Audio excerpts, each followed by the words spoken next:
Australia के इस काले रिवर में 3 बंदों के साथ इतना खौफनाक इंसिडेंट हुआ कि हॉलीवुड ने इससे इंस्पायर होकर इस पर 2 मूवीज बना ली थी। एक मूवी थी ब्लैक वाटर और दूसरी मूवी थी रोग। उस दिन इधर क्या हुआ था, आओ देखते हैं इस वीडियो में। नाजरीन, 3 बचपन के दोस्त ब्रैड, शॉन और एशली, ये तीनों 21 दिसंबर 2003 को एक ट्रक में बैठते हैं और ऑस्ट्रेलिया के साउथ की तरफ सफर शुरू कर देते हैं। ये तीनों ऑस्ट्रेलिया के डार्विन सिटी के अंदर रहते थे। ये लोग प्लान बनाते हैं कि डार्विन सिटी से 80 किलोमीटर दूर एक बड़ा सा साल्ट फ्लैट है, उधर चलते हैं और वहाँ पर कार्ड बाइक से एक दूसरे के साथ रेसिंग करेंगे। एंजॉयमेंट भी हो जाएगी और एडवेंचर भी हो जाएगा। ये लोग अपनी कार्ड बाइक्स को ट्रक के साथ अटैच करते हैं और फिर डार्विन सिटी से दूर साउथ की तरफ सफर शुरू कर देते हैं। कच्चे रास्ते से होते हुए ये इस टम्बलिंग वाटर हॉलीडे पार्क के पास से गुजरते हैं। इस पार्क के बाद कोई आबादी नहीं थी और आगे सिर्फ जंगल ही जंगल था। ये लोग जंगल से होते हुए फिनिश रिवर के बिल्कुल करीब पहुंच जाते हैं। ये फिनिश रिवर 30 किलोमीटर लंबा था और अपने बिल्कुल ही काले पानी की वजह से मशहूर था।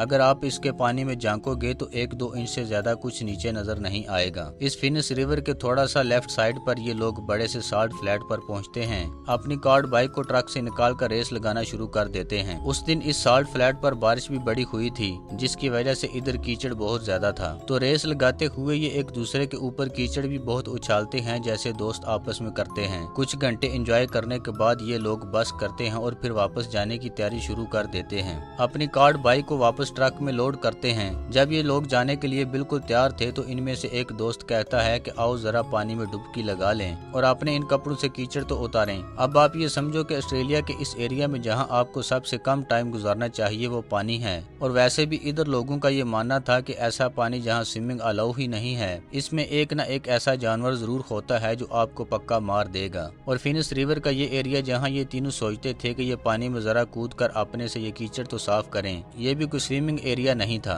लेकिन यहाँ ये बात भी नोट करने वाली है कि ये तीनों दोस्त इसी तरह के इलाके में पले बड़े थे और इससे पहले भी ये लोग कई बार इस फिनिश रिवर में कूद चुके थे और इनके साथ ऐसा कुछ भी नहीं हुआ था। तो इनके दिमाग में ये सोच थी ही नहीं कि फिनिश रिवर में कूदना कोई खतरे की बात है। फिर ये लोग रिवर के करीब जाना शुरू कर देते हैं। अभी ये लोग इस रिवर के पास पहुंचे भी नहीं थे कि इसका पानी इनको अपने पाँव में महसूस होना शुरू हो गया था। असल में 1-2 दिन पहले इस इलाके में तेज बारिश हुई थी, जिसकी वजह से ये रिवर ओवरफ्लो होकर बाहर की तरफ बहना शुरू हो गया था। मतलब अपनी नेचुरल बाउंड्री से ज्यादा ही ओवरफ्लो हो गया था। ये रिवर भी बिल्कुल वैसा ही था जैसे हम जमीन के एज पर खड़े होते हैं और अगला कदम आगे रखे तो सीधा 20-25 फुट पानी में गिर जाते हैं। रिवर की साइड पर मैंग्रोव ट्रीज भी लगे हुए थे। इनकी रूट्स पर बहुत सारी शाखें निकली हुई थी बाहर की तरफ। ये तीनों दोस्त बिल्कुल एज पर पहुंचकर इन मैंग्रोव ट्रीज की शाखों को पकड़ते हैं और अपने आप को पानी में डुबाकर साफ करना शुरू कर देते हैं। बड़े ही केयरफुल तरीके से ये अपने आप को साफ कर रहे थे और इन शाखों को भी अच्छी तरह ग्रिप किया हुआ था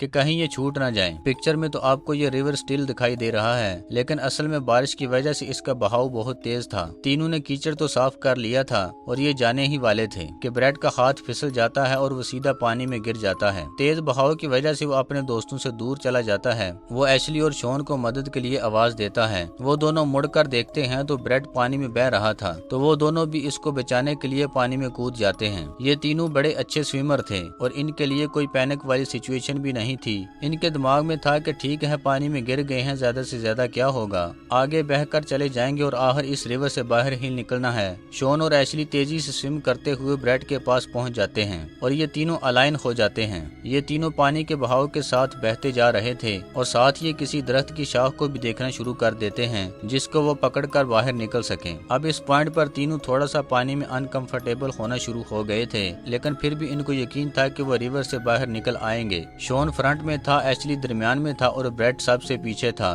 तीनों एक दूसरे से जरा फासले पर थे। तो अचानक एशली चीखते हुए बोलता है कि पानी में कोई चीज है, जल्दी से बाहर निकलो और जल्दी करो। शॉन एकदम से पैनिक हो जाता है। वो पीछे तक नहीं देखता और पागलों की तरह स्विम करता हुआ एक दरख्त पर पहुंच जाता है जो बिल्कुल रिवर के दरमियान में था। ये फौरन उस दरख्त पर चढ़ जाता है जो 6 से 7 फुट पानी से ऊंचा था। जैसे वो चढ़ता है, एशली पास से गुजर रहा था, उसको वो पकड़ता है और दरख्त पर चढ़ा देता है। फिर वो दोनों पानी की तरफ देखते हैं ब्रैड को बचाने के लिए, लेकिन ब्रैड कहीं भी दिखाई नहीं दे रहा था। वो आवाजें लगाते हैं लेकिन ब्रैड का नामो निशान नहीं था। फिर एकदम से शॉन पानी में येलो सी चीज देखता है। वो सरफेस से काफी करीब थी। वो एशली को बोलता है कि देखो ये क्या है, लेकिन पानी इतना काला था कि कोई चीज नजर नहीं आती थी। फिर एकदम से वो चीज बाहर निकलती है तो वो ब्रैड था। जिसने येलो जैकेट पहनी हुई थी, और ब्रेड 13 फुट लंबे साल्ट वाटर क्रोकोडाइल के मुंह में था। ब्रेड का मुंह नीचे था और वो हिल भी नहीं रहा था। शॉन और एशली ये देखकर बिल्कुल शॉक हो जाते हैं। वो दोनों इस मॉन्स्टर को देख रहे थे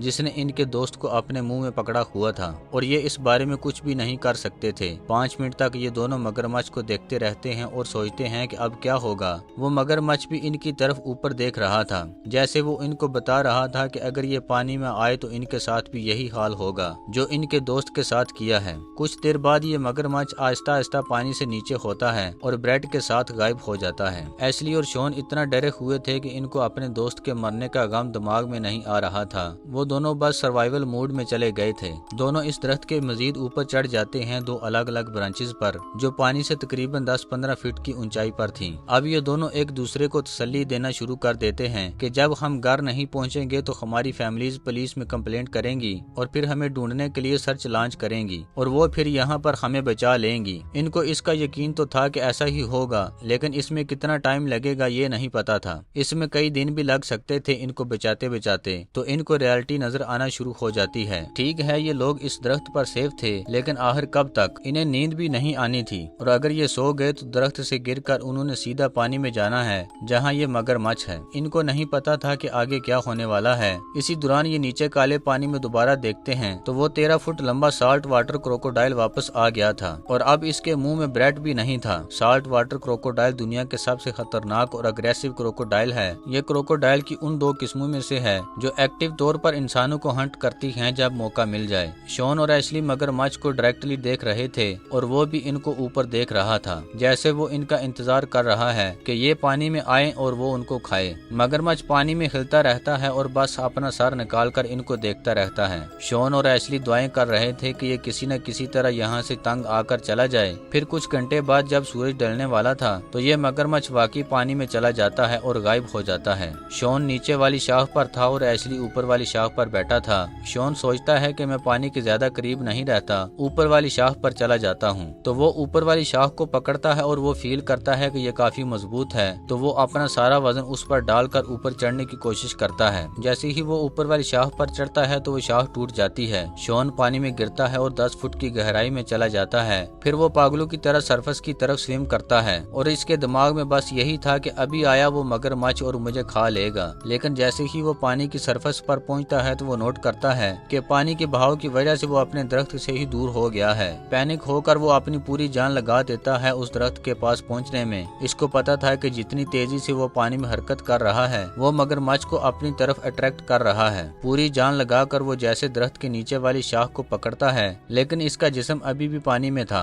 और इसके दिमाग में बस यही आ रहा था कि अभी आया वो मगरमच्छ और इसकी टांगों को खा जाएगा। लेकिन फाइनली वो ऊपर चढ़कर अपनी उसी शाख पर आ जाता है जिस पर वो पहले बैठा हुआ था। एशली इसकी मदद करके इसको अपनी ऊंची वाली शाख पर ही बिठा देता है। फिर ये दोनों पानी में देखते हैं उस जगह पर जहाँ शॉन गिरा था और उधर वो मगरमच्छ फिर आया हुआ था। शॉन बिल्कुल टाइम पर पानी से बाहर निकला था। जब सूरज गुरूब हो जाता है तो उधर बिल्कुल गुप्त अंधेरा हो गया था। उस एरिया में किसी किस्म की कोई लाइट नहीं थी। पानी में नजर आना तो दूर की बात है, इन दोनों को आपस में बैठे एक दूसरे की शक्ल ही दिखाई नहीं दे रही थी। यानी उधर इतना अंधेरा था तो इनको पानी में मगरमच्छ भी दिखाई नहीं दे रहा था, लेकिन इनको पता था कि वो नीचे ही है, क्योंकि वो वक्फे वक्फे से पानी में हरकत कर रहा था। ये दोनों एक दूसरे को पकड़कर बैठे रहते हैं कि कहीं कोई नींद में नीचे न गिर जाए और वो मगरमच्छ के हाथों मारा जाए। कई घंटे ये लोग ऐसे ही बैठे रहते हैं। आधी रात को इस एरिया में तूफान आ जाता है और तेज बारिश की वजह से अब इनको पानी में मगरमच्छ की आवाज भी सुनाई नहीं दे रही थी। तो इनको कोई आइडिया नहीं था कि मगरमच्छ नीचे है या नहीं, लेकिन जब बिजली गरजती थी तो वो इस लाइट से पानी में देखते थे तो इनको साफ मगरमच्छ दिखाई दे रहा था। कई घंटे बारिश होती है और इनको बारिश की भी परेशानी थी कि कहीं पानी का लेवल इतना बढ़ ना जाए कि मगरमच्छ छलांग लगाकर इनको दरख्त से पकड़कर पानी में न खींच ले। बस ये दुआ कर रहे थे कि ये किसी तरह इस रात को सर्वाइवल कर लें। फाइनली सुबह होती है तो वो नीचे पानी में देखते हैं तो वो मगरमच्छ अभी भी दरख्त के पास बैठा था और इनका इंतजार कर रहा था। साथ ही वो ये भी नोट करते हैं कि बारिश की वजह से पानी का लेवल बहुत ज्यादा बढ़ गया है। इनको अगर जल्द नहीं बचाया गया तो एक बारिश और होनी है और ये लोग मगरमच्छ की रेंज में आ जाएंगे और वो इनको पानी में खींच लेगा। लेकिन लकीली सुबह 10 बजे एक पुलिस ऑफिसर इनको ढूंढने के लिए आवाजें लगा रहा था। इनकी फैमिलीज ने वाकई पुलिस को इनकी मिसिंग रिपोर्ट फाइल कर दी थी और पुलिस इन दोनों को दरख्त पर बैठा देख लेती है। फिर ये लोग हेलीकॉप्टर की मदद से इनको बचाने की कोशिश करते हैं और ये रस्सी की सीढ़ी को इनकी तरफ लाकर इनको ऊपर चढ़ाने की कोशिश करते हैं, लेकिन हेलीकॉप्टर के ब्लेड्स की हवा इतनी ज्यादा तेज थी कि ये दोनों दरख्त पर ही खड़े बैलेंस लूज कर रहे थे और इनको नीचे साफ मगरमच्छ भी दिखाई दे रहा था। तो इनको बचाने की बजाय ये गलती से मगरमच्छ के ही मुंह में ना चले जाएं, तो ये हेलीकॉप्टर को वापस भेज देते हैं। लेकिन जब हेलीकॉप्टर नीचे आया था तो मगरमच्छ डर कर वहाँ से दूर चला गया था। फिर रेस्क्यू टीम एक बोट लाती है जिसको इस दरख्त के नीचे करके इन दोनों को बैठाते हैं और फिर यहाँ से इनको बचा कर ले जाते हैं। दोनों ही लड़के इस इंसिडेंट से बहुत ही ज्यादा ट्रोमेटाइज हो गए थे और जहाँ तक ब्रेड की बात है तो इस रिवर में सर्च करने के बावजूद भी इसकी बॉडी ना मिली और ना ही कपड़े मिले और ना ही वो मगरमच्छ दिखाई दिया जिसने इसको मारा था। दोस्तों इन दोनों को तो फिर भी एक दिन बाद बाहर निकाल लिया गया था, लेकिन क्या आप सोच सकते हैं कि एक ऐसा आदमी भी था जो 438 दिन तक पैसिफिक ओशन में अकेला रहा था और अकेले ही सरवाइव किया था। अगर आप वो वीडियो देखना चाहते हैं तो यहाँ पर क्लिक करें। वीडियो अच्छी लगी हो तो लाइक और शेयर करें और मजीद इस तरह की इंटरेस्टिंग वीडियोस के लिए हमारे चैनल को सब्सक्राइब करें। मिलते हैं अगली शानदार वीडियो में, तब तक के लिए अल्लाह हाफिज।